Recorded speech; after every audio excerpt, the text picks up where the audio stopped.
ಆಕಾಶ್, ಇಷ್ಟೊತ್ತಿನಲ್ಲಿ ಇಲ್ಲಿ ಯಾಕಪ್ಪ ನಿಂತಿದ್ಯಾ? ನಂಗೆ ನಿದ್ದೆ ಬರ್ತಾ ಇಲ್ಲಮ್ಮ. ಸೊಂಟ ಕಟ್ಕೊಂಡಿರೋ ಕೆಂಡ ದಗ ದಗ ಅಂತ ಉರಿತಿರುವಾಗ ನಿದ್ದೆ ಇಲ್ಲಿಂದ ಬರುತ್ತೆ. ಮನುಷ್ಯನಿಗೆ ಯಾವ ಸುಖ ಇಲ್ಲದೆ ಇದ್ರು ದಾಂಪತ್ಯ ಸುಖ ಚೆನ್ನಾಗಿರ್ಬೇಕಂತೆ. ಪ್ಲೀಸ್ ನನಗೆ ಒಂಟಿಯಾಗಿರಕ್ ಬಿಟ್ಬಿಡ್ತೀರಾ? ಅದ್ ಹೇಗೋ ಬಿಡಕ್ಕಾಗುತ್ತೆ? ನೀನ್ ಹೀಗ್ ಹಗ್ಲು ರಾತ್ರಿ ಕೊರಗ್ತಾ ಇದ್ರೆ ನಾವ್ ತಾನೇ ನೋಡ್ಕೊಂಡು ಹೇಗ್ ಸುಮ್ನಿರಕ್ಕಾಗತ್ತೆ ಹೇಳು? ಹೌದಪ್ಪ, ನನಗಿರೋದು ನೀನೊಬ್ಬನೇ ಮಗ. ನೀನ್ ಹೀಗ್ ಕೊರಗಿದ್ರೆ ನನ್ ಗತಿ ಏನಪ್ಪ? ಅಯ್ಯೋ ನನ್ಗೇನೋ ಆಗಲ್ಲಮ್ಮ. ನೀನೇನೋ ಹೇಳ್ತೀಯಪ್ಪ, ಆದ್ರೆ ನಮ್ಮನ್ನ ತಡಿಬೇಕಲ್ಲ. ಓ ಸರಿ, ನನಗೇನ್ ಮಾಡ್ಬೇಕು ಅಂತೀರಾ? ನಾವು ಹೇಳಿದ್ದನ್ನ ಮಾಡಪ್ಪ. ಈಗ ಅವಳು ಹೊಟ್ಟೆ ತೊಳ್ಸಿದ್ಯಲ್ಲ, ಹಾಗೆ ಅವಳ ಸಂಬಂಧನ ತೊಳ್ಕೊಂಡ್ರೆ ನೆಮ್ಮದಿಯಾಗಿ ಸಂಗೀತನ ಮದುವೆ ಮಾಡ್ಕೋಬಹುದು. ಹೌದು ಕಣೋ ಆಕಾಶ, ಯೋಚನೆ ಮಾಡೋ. ನಾನು ಇಷ್ಟಪಟ್ಟವಳನ್ನ ಮದುವೆ ಮಾಡ್ಕೊಂಡು ಅನುಭವಿಸ್ತಿರೋ ಸುಖನೇ ಸಾಕಾಗಿದೆ. ಇನ್ನಿಷ್ಟ ಇಲ್ದವಳನ್ನ ಮದುವೆ ಮಾಡ್ಕೊಂಡು ಇನ್ಯಾವ ಸುಖ ಅನುಭವಿಸ್ಲಿ? ದಯವಿಟ್ಟು ಮತ್ತೆ ಈ ವಿಷಯ ಎತ್ತಬೇಡಿ. ಆಕಾಶ್, ಆಕಾಶ್ ನಿಂತ್ಕೊಳ್ಳೋ. ಅತ್ತೆ ಹೋಗ್ಲಿ ಬಿಡಿ, ತಪ್ಪು ನಮ್ದೆ. ಒಂದು ಸಂಬಂಧ ಜೀವಂತವಾಗಿರುವಾಗ ಇನ್ನೊಂದು ಸಂಬಂಧದ ಬಗ್ಗೆ ಪ್ರಸ್ತಾಪ ಮಾಡಬಾರ್ದಾಗಿತ್ತು. ಅಂದ್ರೆ ಮೊದಲು ಈ ಮನೇಲಿದ್ದಾಳಲ್ಲ, ಅವಳನ್ನು ತೊಲಗಿಸ್ಬೇಕು.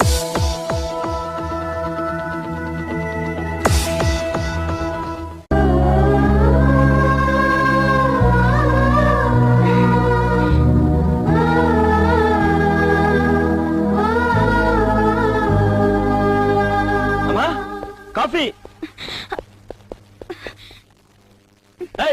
ನಿಂತ್ಕೊಳೆ. ಏನದು? ಏನು ಇಲ್ಲ ರೀ. ತೋರ್ಸೆ. ಏನು ಇಲ್ಲ. ತೋರ್ಸೆ. ಏನು ಕೆಮ್ಮಣ್ಣು.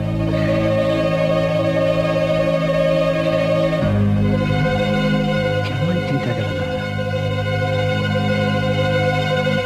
ಎಸ್, ನಾನ್ ಅಬರ್ಷನ್ ಮಾಡಿಲ್ಲ. ನಮ್ಮ ಫ್ಯಾಮಿಲಿ ಡಾಕ್ಟರ್ ಆಗಿದ್ಕೊಂಡು ಯಾಕೆ ಹೀಗ್ ಮಾಡಿದ್ರಿ? ನಿಮ್ ಒಳ್ಳೇದಕ್ಕೆ. ಒಳ್ಳೇದ್ ಯಾವ್ದು ಕೆಟ್ಟದ್ ಯಾವ್ದು ಅಂತ ನಂಗೆ ಚೆನ್ನಾಗ್ ಗೊತ್ತು. ಇವಳಲ್ಲಿ ಕರ್ಕೊಂಡ್ ಬಂದಿದ್ದು ಅಬಾರ್ಷನ್ ಮಾಡ್ಸಕ್ಕೆ ಹೊರತು ನಿಮ್ ಉಪದೇಶ ಕೇಳಕ್ಕಲ್ಲ. ಲುಕ್ ಮಿಸ್ಟರ್ ಆಕಾಶ್, ಮೊದ್ಲು ನಾನೊಂದ್ ಹೆಣ್ಣು, ಆಮೇಲೆ ಡಾಕ್ಟರ್. ನಿಮ್ಮಿಂದ ಒಂದು ಹೆಣ್ಣಿಗೆ ಅನ್ಯಾಯ ಆಗ್ತಿದೆ ಅಂತ ಗೊತ್ತಿದ್ರು ನಾನ್ ಯಾಕ್ರಿ ನಿಮ್ ಸಪೋರ್ಟ್ ಮಾಡ್ಲಿ? ಅಕಸ್ಮಾತ್ ನಿಮ್ ಬಲವಂತಿಕೆ ಅಬಾರ್ಷನ್ ಮಾಡಿ ಆ ಹುಡುಗಿ ಏನಾದ್ರೂ ಪೊಲೀಸ್ ಕಂಪ್ಲೇಂಟ್ ಕೊಟ್ರೆ ಕಂಬೆ ಎಣ್ಸೋದು ನೀವೊಬ್ರೇ ಅಲ್ಲ, ನಾನು ಎಣ್ಸ್ಬೇಕಾಗತ್ತೆ. ನಿಮ್ ಹೆಂಡತಿ ಅಣ್ಣ ಬಂದು ನಡ್ದಿದ್ ಕತೆ ಎಲ್ಲ ಹೇಳಿದ್ದಾರೆ. ಅಷ್ಟು ಪ್ರೀತಿ ಮಾಡಿ ಹಠ ಮಾಡಿ ನಿಮ್ಮನ್ ಮದ್ವೆ ಮಾಡ್ಕೊಂಡಿರೋ ಹುಡುಗಿ ನಿಮಗ್ ಮೋಸ ಮಾಡೋಕ್ ಸಾಧ್ಯನೇ ಇಲ್ಲ. ದುಡುಕಿ ಸಂಸಾರನ ಹಾಳು ಮಾಡ್ಕೋಬೇಡಿ ದಯವಿಟ್ಟು. ನಿಮ್ ಅಡ್ವೈಸ್ ನನಗೆ ಬೇಕಾಗಿಲ್ಲ. ಡಾಕ್ಟರ್ನ ಗೌರವದಿಂದ ಕೇಳ್ತಾ ಇದ್ದೀನಿ, ನೀವು ಅಬಾರ್ಷನ್ ಮಾಡ್ತೀರೋ ಇಲ್ವೋ? ಇಂಪಾಸಿಬಲ್. ಈಗಾಗ್ಲೇ ಅಬಾರ್ಷನ್ ಮಾಡೋ ಟೈಮು ಮೀರ್ ಹೋಗಿದೆ. ನಾನೇ ಅಲ್ಲ, ಯಾವ ಡಾಕ್ಟರ್ ಹತ್ರ ಕರ್ಕೊಂಡು ಹೋದ್ರು ಅಬಾರ್ಷನ್ ಮಾಡೋಕೆ ಸಾಧ್ಯನೇ ಇಲ್ಲ. I am very sorry.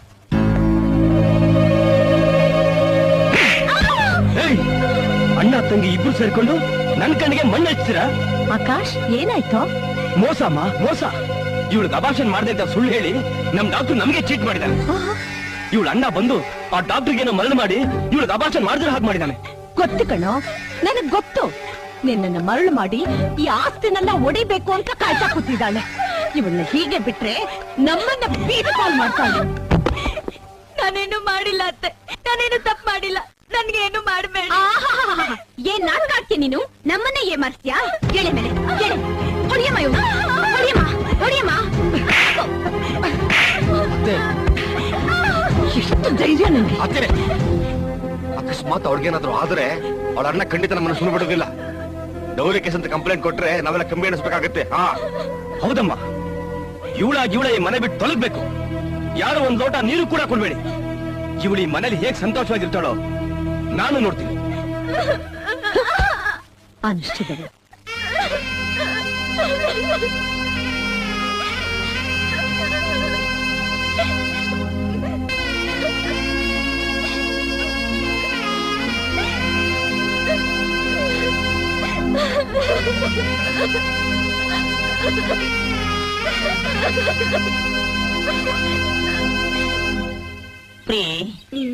ನಿನ್ನ ಕೂದಲು ನಾಗರ ಹಾವಿನಂತೆ. ಅದು ನಿನ್ನದೇ ಪ್ರಿಯ. ಅಯ್ಯೋ, ನಿನ್ನ ಕಣ್ಣುಗಳು ಸಾಗರದ ಮುತ್ತಿನಂತೆ. ಅದು ನಿನ್ನದೇ ಪ್ರಿಯ. ಅಯ್ಯೋ, ನಿನ್ನ ನಾಸಿಕವು ಮಲ್ಲಿಗೆಯ ಮೊಗ್ಗಿನಂತೆ. ಅದು ನಿನ್ನದೇ ಪ್ರಿಯ. ನಿನ್ನ ತುಟಿಗಳು ಹವಳದಂತೆ. ಅದು ನಿನ್ನದೇ ಪ್ರಿಯ. ಅಯ್ಯಯ್ಯೋ, ಎಲ್ಲವೂ ನನ್ನದೇ. ನಾನು ಎಂತ ಭಾಗ್ಯಶಾಲಿ. ಆಹಾ, ಅಮರ ಪ್ರೇಮಿಗಳು. ಪ್ರಿಯ ಸೈಕಲ್ ಸಾಪು, ಒಂದೇ ಒಂದು ಉಮ್ಮ ಕೊಡು. ಈ ಕ್ಯಾಸೆಟ್ ಎಲ್ಲೋ ಕೇಳಿದ್ದೀನಲ್ಲ. ಆವತ್ ನಮ್ಮ ಅಪ್ಪನ್ ಕಾಲ್ ಮೇಲೆ ತೆಂಗಿನಕಾಯಿ ಬಡ್ದಿಯಲ್ಲ, ನೀನೇನಾದ್ರೂ ನಮ್ಮ ಅಪ್ಪನ್ ಕೈ ಸಿಕ್ಕಿದ್ರೆ ನಿನ್ ಕಾಲ್ ಕತ್ತರಿಸ್ಬಿಡ್ತಾರೆ. ಯಾವನೇ ನಿಮ್ಮಪ್ಪ? ಅವನೊಬ್ಬ ಬೆಪ್ ನನ್ನ ಮಗ, ಕಚಡ ನನ್ನ ಮಗ, ತಡಿಯ ನನ್ನ ಮಗ. ಅವನ್ ಬರೀ ದೇಹ ಬೆಳೆಸೋನೆ ಹೊರತು ತಲೆಯಲ್ಲಿ ಒಂಚೂರು ಬುದ್ಧಿನೇ ಇಲ್ಲ. ಅವನ್ ತಲೆಯಲ್ಲಿ ಕತ್ತೆಯಲ್ಲಿ ಅಡ್ಡಿನೇ ಇರೋದು. ನಂಗೂ ಓಡಿಸ್ಕೊಂಡು ಸಾಕಾಗಿದೆ. ಈ ಸಲ ನಿಮ್ಮ ಅಪ್ಪ ಸಿಗ್ಲಿ, ರೋಡ್ ರೋಲರ್ ತಗೊಂಡ್ಬಂದು ಅವನ ಮೇಲೆ ತುಳಿಸ್ಬಿಟ್ಟು ಅವನ್ನ ಸಮಾಧಿ ಮಾಡ್ಬಿಡ್ತೀನಿ. ಪ್ರೇಮಿಗಳನ್ನು ಅಗಲಿಸುವುದು ಮಹಾಪಾಪ. ಅದು ನಿಮಗ್ ಗೊತ್ತಿದೆ ದೊಡ್ಡವರೇ. ನನ್ ಮಗ ದಡಿಯನ್ನು ಗೊತ್ತಿಲ್ವೇ?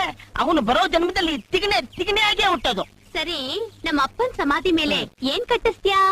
ನಿಮ್ಮ ಅಪ್ಪನ ಸಮಾಧಿ ಮೇಲೆ ಒಂದು ಒಳ್ಳೆ ಸೈಕಲ್ ಶಾಪ್ ಕಟ್ಸ್ಬಿಟ್ಟು ಎಲ್ರಿಗೂ ಬಾಡಿಗೆ ಕೊಟ್ಬಿಡೋಣ. ಆದ್ರೆ ನಮ್ಮಂತ ಪ್ರೇಮಿಗಳಿಗೆ ಮಾತ್ರ ಫ್ರೀಯಾಗಿ ಕೊಟ್ಬಿಡೋಣ.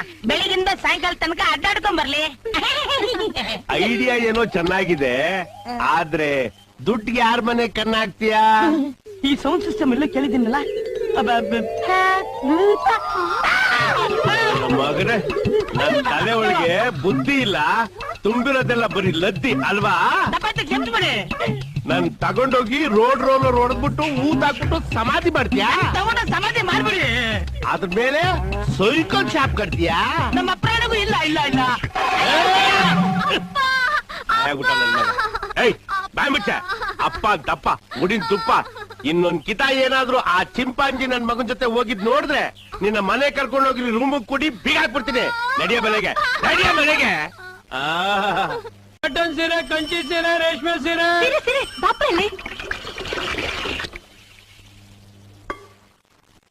ಎಲ್ಲಾ ತರದ ಸೀರೆಗಳಿದಾವಮ್ಮ, ಯಾವ್ದು ಬೇಕಾದ್ರೂ ತಗೊಳ್ಳಿ. ಇದು ನಮ್ಮ ಯಜಮಾನಕ್ಕೆ ತೋರ್ಸ್ಕೊಂಬರ್ತೀನಿ ರೀ. ಇವ್ 4ರಲ್ಲಿ ಯಾವ್ದು ಚೆನ್ನಾಗಿದೆ ನೋಡ್ರಿ. ಉಟ್ಕೊಳ್ಳೋಳು ನೀನು, ನಿನಗೆ ಯಾವ್ದು ಇಷ್ಟ ಆಗುತ್ತೆ ಅದು ತಗೋ. ಇದೆಲ್ಲ ನನ್ಗೇನು ಗೊತ್ತಾಗುತ್ತೆ? ಇದು ನನಗಲ್ಲ, ಲಕ್ಷ್ಮಿಗೆ. ಲಕ್ಷ್ಮಿಗ? ಯಾಕ್ರಿ ಮರ್ತ್ ಬಿಟ್ರ? ಇನ್ 3 ದಿನದಲ್ಲಿ ಅವಳ ಹುಟ್ಟಿದಬ್ಬ ಅಲ್ವಾ? ನಿಮ್ಗ್ ಬುದ್ಧಿ ಬಂದಾಗ್ನಿಂದ್ಲು ಅವಳ ಹುಟ್ಟಿದಬ್ಬಕ್ ಹೊಸ ಬಟ್ಟೆ ತರೋದನ್ ಮರ್ತಿಲ್ಲ ಅಂತ ನಂದೀಶ ಹೇಳ್ದ. ಈ ಸಲ ಅವಳಂತೂ ಬರಲ್ಲ, ನೀವೇ ಹೋಗ್ಬಿಟ್ ಕೊಟ್ ಬನ್ನಿ.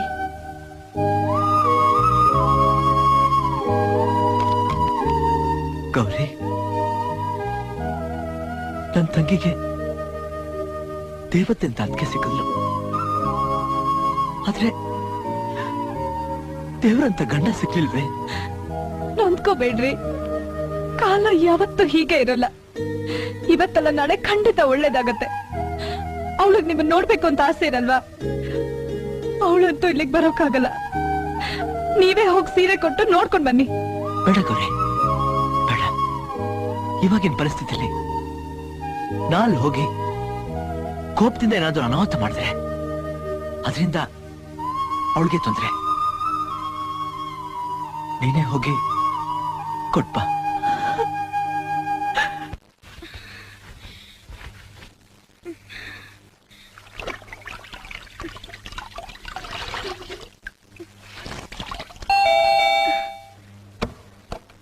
ಲಕ್ಷ್ಮಿ, ಅತ್ಗೆ,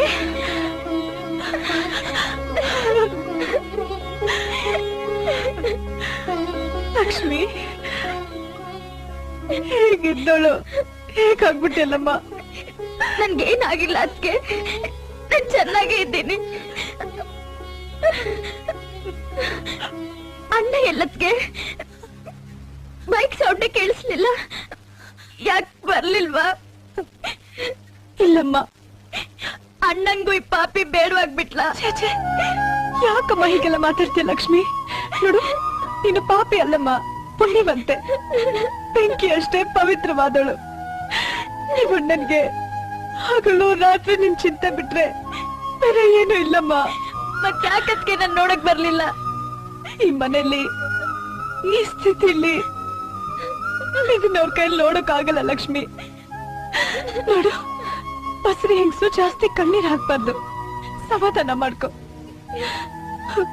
ಸತ್ಯದ ಬೆಳಕಿನ ಮುಂದೆ ಕತ್ಲು ಜಾಸ್ತಿ ಹೊತ್ತು ನಿಲ್ಲೋಕ್ಕಾಗಲ್ಲ ಲಕ್ಷ್ಮಿ, ನಿಲ್ಲೋಕ್ಕಾಗಲ್ಲ. ಸದ್ಯ ನೀವಾದ್ರೂ ಬಂದ್ರಲ್ಲ ಅದ್ಕೆ ನನಗ್ 100 ಆನೆ ಬಲ ಬಂದಂಗಾಯ್ತು. ಬನ್ನಿ ಒಳಗೆ. ಲಕ್ಷ್ಮಿ, ಏನ್ ಯಾರು ಕಾಣಿಸ್ತಾ ಇಲ್ಲ? ಹೊರಗೆ ಹೋಗಿದ್ದಾರೆ. ಕುತ್ಕೊಳ್ಳಿ, ಅದಕ್ಕೆ ಕಾಫಿ ತರ್ತೀನಿ. ಲಕ್ಷ್ಮಿ, ನನ್ಗೇನು ಬೇಡಮ್ಮ. ನೀನು ನೋಡಿದ್ನಲ್ಲ, ನನಗಷ್ಟೇ ಸಾಕು. ತಗೋ. ಏನತ್ತಿಗೆ ಇದು? ನಾಳೆ ನೀನ್ ಹುಟ್ಟಿದಪ್ಪ ಅಲ್ವಾ ಲಕ್ಷ್ಮಿ? ಎಲ್ಲ ಚೆನ್ನಾಗಿದ್ದಿದ್ರೆ ಮನೆಗ್ ಕರ್ಕೊಂಡೋಗಿ ಹಬ್ಬ ಮಾಡಿ ಕಳಿಸ್ತಿದ್ದೆ. ಆದ್ರೆ ಕಳಂಕ ಕಳಿಯೋವರೆಗೂ ತವ್ರ ಮನೆ ಕಾಲಿಡಲ್ಲ ಅಂತ ಆಣೆ ಬೇರೆ ಮಾಡ್ಬಿಟ್ಟಿದ್ಯಾ. ಅದಕ್ಕೆ ನಾನೇ ಸೀರೆ, ಅರ್ಶನ, ಕುಂಕುಮ, ಬಳೆ ಎಲ್ಲ ತಂದಿದ್ದೀನಿ. ದೇವ್ರ ಮುಂದೆ ಇಟ್ಟು ಎಲ್ಲ ಒಳ್ಳೇದಾಗ್ಲಿ ಅಂತ ಕೇಳ್ಕೊಮ್ಮ. ಹೋಗು. ಏನದು? ನಾಳೆ ನನ್ ಬರ್ತ್ಡೇ ರೀ. ಅದಕ್ಕೆ ನಮ್ಮ ಅಣ್ಣ ಸೀರೆ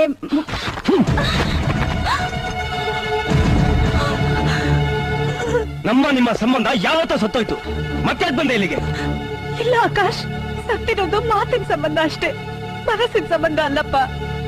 ನೋಡಿ ಬಾಯ್, ತಂಗಿ ಆದರ ಮಾಡಿ ಯಾವನಿಗೋ ಬಸರಿ ಆಗ್ಲು. ಅಣ್ಣ ಅದನ್ನ ತೆಗಿಸ್ಬಾರ್ದು ಅಂತ ಒಳಗೊಳಗೆ ಪಿತೂರಿ ಮಾಡ್ದ. ಈಗ ನೀನ್ ಯಾವ ಕಿತಾಪತಿ ಮಾಡಕ್ ಬಂದಿದ್ಯೆ? ಇಲ್ಲಮ್ಮ, ನನ್ನ ಆಜ್ಞೆ ಹೂನಷ್ಟೇ ಮೃದು, ಹಾಲಷ್ಟೇ ಶುದ್ಧ. ಅವ್ರ ಕನಸ್ನಲ್ಲೂ ಕೆಟ್ಟದನ್ನ ನೆನ್ಸೋಲ್ಲ. ನನ್ ಗಂಟಂಗೆ ಪ್ರೀತಿ ಮಾಡಕ್ ಬರತ್ತೆ ಹೊರತು ಪಿತೂರಿ ಮಾಡಕ್ ಬರಲ್ಲಮ್ಮ. ದಯವಿಟ್ಟು ಅವ್ರ ಮೇಲೆ ಯಾವ ಒಪ್ಪದ ಹೊರಿಸ್ಬೇಡಿ. ಓಹೋ, ನಿನ್ ಗಂಡ ಸತ್ಯ ಹರಿಶ್ಚಂದ್ರನ್ ಮೊಮ್ಮಗ. ಅದಕ್ಕೆ ನನ್ ತಮ್ಮನ್ನ ಮರಳ್ ಮಾಡಿ ತನ್ ತಂಗಿನ ನನ್ ತಮ್ಮನ್ಗೆ ಗಂಟ್ ಹಾಕಿರೋದು. ಮರಳ್ ಮಾಡಿದ್ದು ನನ್ ಗಂಡ ಅಲ್ಲ, ನಿನ್ ತಮ್ಮ. ಪ್ರೀತಿ ಹೆಸರಿನಲ್ಲಿ ನನ್ನ ನಾನಿಗೆ ಮಂಕ ಬೂದಿ ಎರಚಿದ. ನಾನೊಬ್ಬ ಅನಾಥ, ದಿಕ್ಕಿಲ್ದಿರೋನು ಅಂತ ನನ್ ಗಂಡನ್ ಕಾಲ್ ಹಿಡ್ಕೊಂಡ. ಅಯ್ಯೋ ಪಾಪ ಅಂತ ಕನಿಕರದಿಂದ ನನ್ ಗಂಡ ಮದ್ವೆ ಮಾಡಿದ್ರೆ ಹೊರತು ನೀವು ಕುಬೇರು ಅಂತಾನೂ ಅಲ್ಲ, ನನ್ನ ಆಜ್ಞೆ ಕುರುಪಿ ಅಂತಾನೂ ಅಲ್ಲ. ಆದ್ರೆ ವ್ಯಭಿಚಾರಿಣಿ ಅಂತನಾ? ಮುಚ್ಚ ಬಾಯ್. ಕಂಡೋರ್ ಮಾತ್ ಕೇಳಿ ಕಟ್ಕೊಂಡ್ ಹೆಂಡತಿನ ವ್ಯಭಿಚಾರಿಣಿ ಅಂತಿದ್ಯಲ್ಲ ನೀನಂತ ಗಂಡ್ಸು. ಅವಳ ಪ್ರೀತಿ ಮಾಡೋಕೆ ವರ್ಷಾನ್ಗಟ್ಲೆ ಅವಳ ಹಿಂದೆ ಅಲದ್ಯಲ್ಲ. ಅವಳ ಮೇಲೆ ಅಪವಾದ ಬಂದಾಗ ಅದು ಸರಿನಾ ತಪ್ಪ ಅಂತ ತಿಳ್ಕೊಳಕ್ಕೆ ಒಂದೇನಾದ್ರೂ ಪ್ರಯತ್ನ ಪಟ್ಯಾ? ನಾನ್ ಅನಾಥ, ನನಗ್ ಯಾರು ಇಲ್ಲ, ಎಲ್ರೂ ಸತ್ ಹೋಗಿದ್ದಾರೆ ಅಂತ ಸುಳ್ಳು ಹೇಳಿ ಮದ್ವೆ ಆದ್ಯಲ್ಲ. ಈ ಸತ್ತಿರೋರ್ ಮಾತಿನ ಮೇಲಿರೋ ನಂಬಿಕೆ ಬದುಕಿರೋ ಈ ಹೆಂಡತಿ ಮಾತಿನ ಮೇಲೆ ಯಾಕಿಲ್ಲ? ನಿಂದು ನಿಜವಾದ ಪ್ರೀತಿನೇ ಆಗಿದ್ರೆ ಅವಳು ತಪ್ಪು ಮಾಡಿದ್ರು ಕೂಡ ಅವಳನ್ನ ಕ್ಷಮಿಸಿ ಬುದ್ಧಿ ಹೇಳ್ತಿದ್ದೆ. ಈ ರೀತಿ ಕಟ್ಕಂತರ ಹಿಂಸೆ ಕೊಡ್ತಾ ಇರ್ಲಿಲ್ಲ. ಏಯ್, ನಮ್ಮನೆಗ್ ಬಂದು ನಮ್ಮನೆ ಬಾಯಿ ಬಂದ ಬೈತಿಯೇನೆ ಇನ್ನ?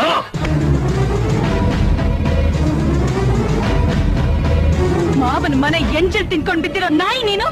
ನಿನಗೆ ಎಷ್ಟು ಕೊಬ್ಬಿರ್ಬೇಕಾದ್ರೆ ಗಂಡನ ಮನೆ ಮುದ್ದೆ ತಿನ್ಕೊಂಡ್ ಬಾಳ್ತಿರೋ ನಾನು ನನಗೇನೆಷ್ಟಿರ್ಬೇಡ. ಹೆಣ್ಣಿನ ಮೇಲ್ ಕೈ ಮಾಡೋನ್ನ ಗಂಡ್ಸು ಅನ್ನಲ್ವೋ, ಷಂಡ ಅಂತಾರೆ. ನೀನ್ ನನ್ ಮೇಲ್ ಕೈ ಮಾಡ್ದೆ ಅಂತ ನನ್ ಗಂಡನಿಗೇನಾದ್ರೂ ಗೊತ್ತಾದ್ರೆ ನಿನ್ ಕೈ ಅಲ್ವೋ, ನಿನ್ ತಲೆನೂ ಉಳಿಯಲ್ಲ. ನನ್ನ ಆಜ್ಞೆಗೋಸ್ಕರ ನಿನ್ನ ಕ್ಷಮಿಸ್ತಾ ಇದ್ದೀನಿ. ಇನ್ಮೇಲಾದ್ರೂ ನೀವೆಲ್ಲರೂ ಮನುಷ್ಯರಾಗ್ ಬಾಳ್ರಿ.